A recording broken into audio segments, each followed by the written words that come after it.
En regardant un des courts-métrages sur la chaîne de Cyprien, La science de l'amour, je n'ai pas été interloqué par cette ambiance incroyable, cette photographie de qualité, ou encore cette histoire forte en émotion, mais plus par un détail qui est, je pense, quelque peu passé inaperçu.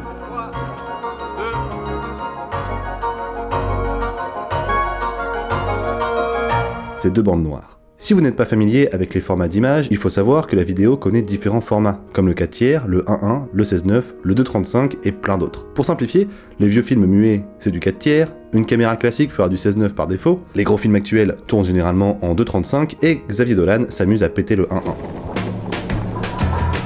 Ça, c'est vraiment un résumé très grossier. Le truc, c'est que dans La science de l'amour, j'ai l'impression de voir un pseudo 4:3. Je n'ai pas l'impression de retrouver ce format comparable aux films muets de l'époque. Ce format change des autres courts-métrages sur la chaîne du Cyprien, faisant cinéma avec ses fameuses bandes horizontales en haut et en bas. Quand on regarde les fictions actuelles sur YouTube, une grande majorité des courts-métrages sont diffusés en format 2:35, autrement dit, comme la plupart des films de cinéma. Certaines vidéos font toujours exception, comme la vidéo du périscope des parasites que je vous recommande, mais grosso modo, ça fait penser au format qu'on voit au cinéma, parce qu'on voit souvent du 2:35. La science de l'amour a un format différent, et encore aujourd'hui, je n'arrive pas à mettre le doigt sur la raison artistique qui a poussé Timothée Hochet, le scénariste et réalisateur du film, à faire ça. Ce que je sais cependant, c'est que Timothée Hochet ne fait pas les choses par hasard et apprécie les détails. Je pense que sa précision est visible dans sa série audio Calls, qui est un petit bijou, et libre à vous de regarder son travail que je trouve prodigieux. Mais ici, qu'est-ce que le format serré, presque carré, procure comme émotion? La première émotion, ce serait un sentiment d'enfermement. Le film raconte l'histoire d'un couple, Milo et Flora, qui, suite au buzz d'un nouveau test arrivant à quantifier l'amour d'une personne pour une autre, décident de passer le fameux test.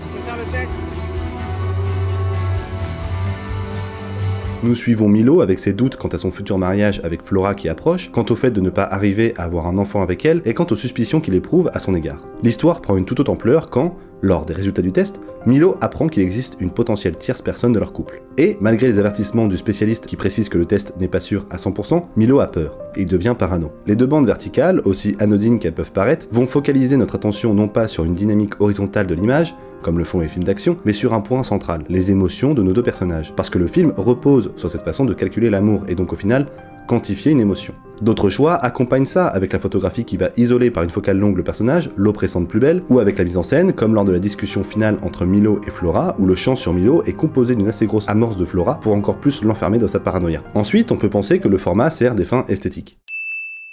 Si on reste dans cette discussion finale, le plan sur Flora permet d'avoir un chouette équilibre pour tirer son portrait. C'est une technique utilisée dans le film de Xavier Dolan, Mommy, où les visages ont une importance cruciale. On peut cadrer la tête dans son entièreté sans s'embêter avec trop d'arrière-plan sur les côtés. Le portrait s'apparente donc à une photographie et à quelque chose d'intemporel, comme s'il pouvait s'agir au final d'un témoignage quelconque que l'on garderait pour toujours. La preuve que ce test crée de la paranoïa chez les couples plus qu'autre chose. Personnellement, ce format me fait beaucoup penser au Polaroid, technique de photographie fortement associée dans la création aux souvenirs et à un côté vintage. C'est donc assez simplement que j'ai pensé à un troisième effet, la nostalgie.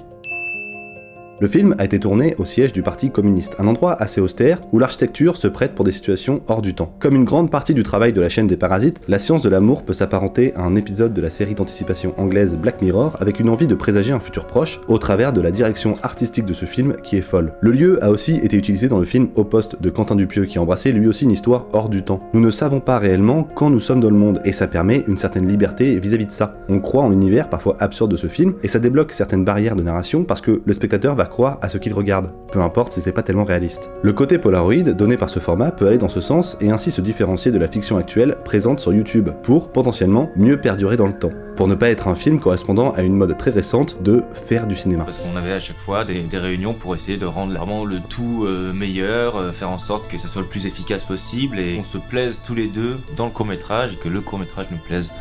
Ouais. Donc voilà. C'est la fin de ta phrase ça donc voilà. Ouais. Ok, super. Continue comme ça.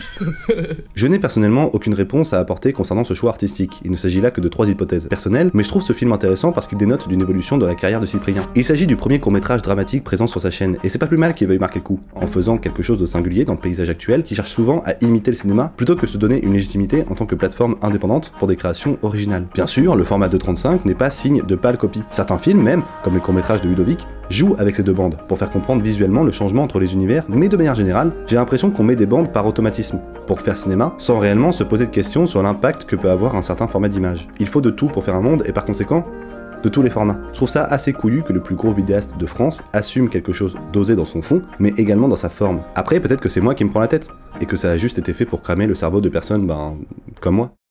Qui sait ? Merci beaucoup d'avoir regardé cette vidéo jusqu'au bout, j'espère qu'elle vous aura plu. Je tenais vraiment à parler de ce court-métrage parce qu'il m'a plu, et ensuite parce que je trouve ça important de parler des courts-métrages qu'on voit sur le net. Le net, c'est pas vraiment un sous-genre, c'est vraiment une plateforme, rien de plus, et on voit des films, des vrais, et je pense que c'est un vrai film, donc c'est important de parler de ces films-là.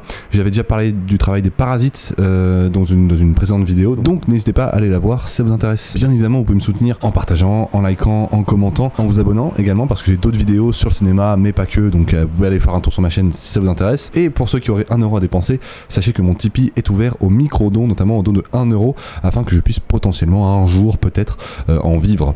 Voilà, encore une fois, j'espère sincèrement que ça vous a plu. Je tenais à parler de ce film, il m'a intéressé, allez le voir si vous ne l'avez pas encore vu, il vaut vraiment le coup je pense. Et puis voilà, à la prochaine vidéo, portez-vous bien, restez vivants, tchou.